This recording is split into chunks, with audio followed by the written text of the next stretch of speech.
Olá, você conectado em flashscore.com.br. Seja muito bem-vindo àquele pré-jogo especial e um pré-jogo internacional. Se você está curtindo pelo YouTube, peço a você para deixar o seu like, comentar quanto é que vai ser o jogo Atlético Nacional e São Paulo, jogo de ida, fase oitavas de final, compartilhar com seus amigos e, claro, se é novo, se inscreve no nosso canal, é de graça. E aí, eu trago para você um presente. QR Code que pinta na tela é o nosso aplicativo Flash Score para você baixar o aplicativo e ter muita informação na palma da sua mão. Rapaz, depois de uma volta ao mundo rápida, é verdade, Eduardo Gerac está de volta com a gente. Matheus Damasceno substituiu muito bem também. Foi bom demais ter esse papo com ele. Edu, de volta à nossa realidade. Você já volta numa Libertadores em que o São Paulo, que conhece muito bem essa competição, começa um caminho fora de casa. Tudo bem? Seja bem-vindo de volta, Edu. Efaristó, Fábio, que é obrigado em grego, né? Eu fui conhecer a Grécia lá nessas minhas... onda, hein? Fui conhecer a Grécia nessas minhas férias. É claro, a gente é um time, né? O Matheus conduziu o bastão aqui de forma muito brilhante, agradeço demais a ele. E agora vamos juntos aí falar do futebol sul-americano, né? O São Paulo, que tem uma parada dificílima, né? Lá em Medellín, na Colômbia.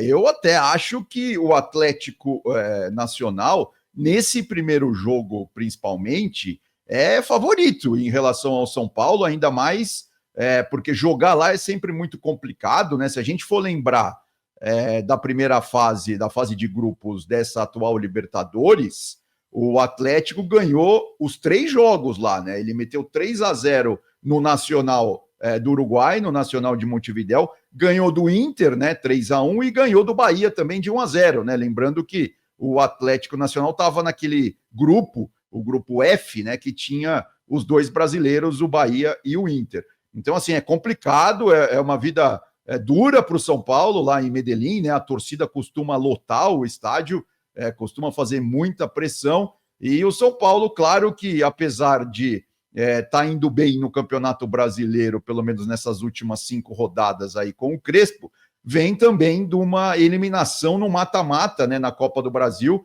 São Paulo que não conseguiu passar pelo Furacão que está na Série B do Campeonato Brasileiro. Então, a gente tem até já uma tela para mostrar, porque São Paulo e Atlético Nacional já se encontraram várias vezes aí pelos campeonatos sul-americanos, né? Foram 2 vezes pela Libertadores e 2 vezes pela Sul-Americana. E eu fiz o recorte aqui só da Libertadores. Na semifinal de 2016, por exemplo, o São Paulo perdeu os 2 jogos para o Atlético Nacional. Perdeu no Morumbi, né? O jogo de ida foi no Morumbi, perdeu por 2-0, e lá em Medellín, na Colômbia, perdeu também por 2-1. E lá atrás, né, na fase de grupos de 2008, houve um empate lá na Colômbia e uma vitória do São Paulo aqui no Morumbi. Lembrando que esse jogo de 2016 foi aquele que o Borja apareceu para o mundo, né? Depois o Palmeiras contratou o Borja, enfim, e ele não foi muito bem aqui no futebol brasileiro. Mas é isso, Fábio. A boa notícia para a torcida do São Paulo é que na última semana o Atlético Nacional perdeu o Facundo Batista, o uruguaio, né? Um dos atacantes mais importantes do time, está machucado, não vai jogar nenhuma das 2 partidas contra o São Paulo. Mas o São Paulo tem um retrospecto pós-Copa do Mundo e a gente pode fazer esse recorte, Edu, porque é a chegada do Crespo. O Zubeldia dirige o time contra o Vasco, 12 de junho desse ano, leva 3-1 em casa. Paciência da diretoria, acabou. Aí o São Paulo aproveita a parada para a Copa do Mundo, já que ele não estava jogando, apenas treinando, traz o Hernan Crespo. E aí a campanha pós-Copa do Mundo é espetacular. Se fizer um recorte só do Campeonato Brasileiro, o São Paulo é o que mais pontuou ao lado do Flamengo. Tanto que o São Paulo hoje figura na primeira página do Campeonato Brasileiro. Aí eu te pergunto, Edu, essa campanha, esse trabalho inicial do Crespo, bem vitorioso, superior a 75% de aproveitamento dos pontos disputados. Esse trabalho todo de brasileiro vem para a Libertadores também?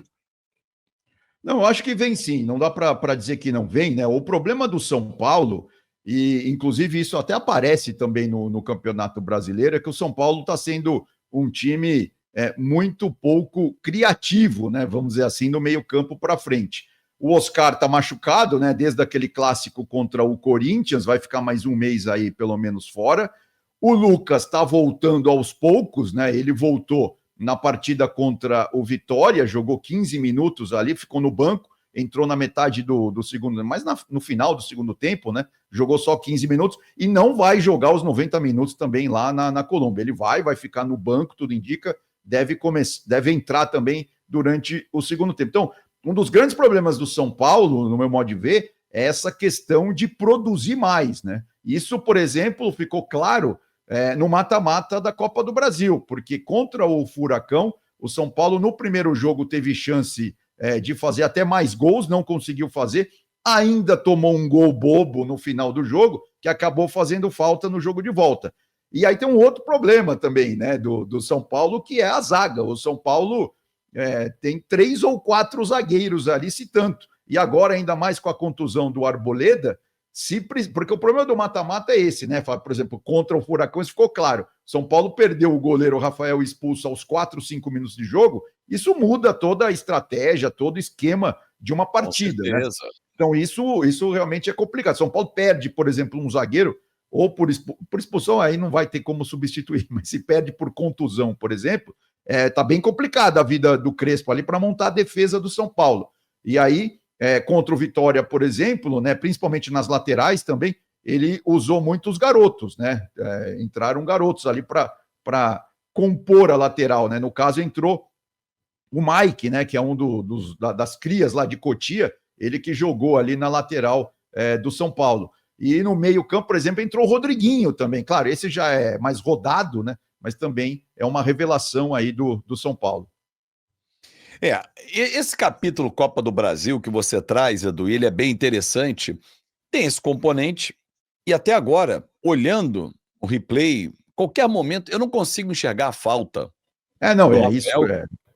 Que originou a expulsão, e aí prejudicou, o Jandrei entrou e foi até um dos causadores da eliminação, porque ele perde o pênalti, né, na disputa. Agora, de qualquer forma, o São Paulo é mais time que o Atlético Paranaense. Não só pelas divisões e que cada um está, um na primeira, outro na segunda, mas não soube fazer isso valer em campo. Mas e voltando à Libertadores... Oi, fala, Edu. A gente tem até a tela para mostrar do São Paulo, né? Dessa coisa que eu estou discutindo aqui, da questão da produtividade, porque é isso, né? Se a gente for olhar exatamente como foi essa posição média aí dos jogadores do São Paulo, principalmente contra o Vitória, o São Paulo é um time muito, vamos dizer assim, recuado, né? O São Paulo, como eu disse, jogou com os laterais abertos, jogou mais uma vez ali com 3 zagueiros, né? E ali na frente, os jogadores tentando, claro, se aproximar o máximo possível, né? Para conseguir fazer as jogadas de gol, né? Claro que o São Paulo não sofreu muito contra o Vitória, né? Conseguiu fazer um gol cedo, o que isso ajudou a vida do São Paulo, porque os jogos do São Paulo têm sido assim, se consegue logo transformar em gol aquilo que está criando, beleza, mas se a coisa começa a se enroscar, né, fica realmente complicado. Vamos ver como que vai ser esse primeiro jogo lá contra o Atlético Nacional. O mais importante, né, no meu modo de ver, em se tratando de Libertadores, lembrando que o Atlético Nacional é o segundo colocado do campeonato colombiano, está só atrás do Junior Barranquilla, né? O mais importante é não tomar uma derrota por 2, 3 gols de diferença, né? Isso é o que o São Paulo tem mais que se preocupar em fechar mais a casinha, e claro, se conseguir alguma coisa nos contragolpes, aí sim pode ser interessante para a equipe do São Paulo, né? Ali mostrando com mais detalhe o nosso mapinha aí, que está na tela. O número 20 ali, no caso, é o Marcos Antônio, e o número 21 é o Bobadilha, que até fez um dos gols, fez o primeiro gol do São Paulo, porque foi à frente. E aí na frente fica ali o André Silva, o Ferreirinha e o Rodriguinho, né, que tem a missão ali de encostar mais nos 2 jogadores da frente. Inclusive, os 3 números não dão nem para ver direito, que está um sobre o outro. O Rodriguinho é o 15, o 11 é o Ferreirinha, e embaixo deles ali estava o André Silva com a 17.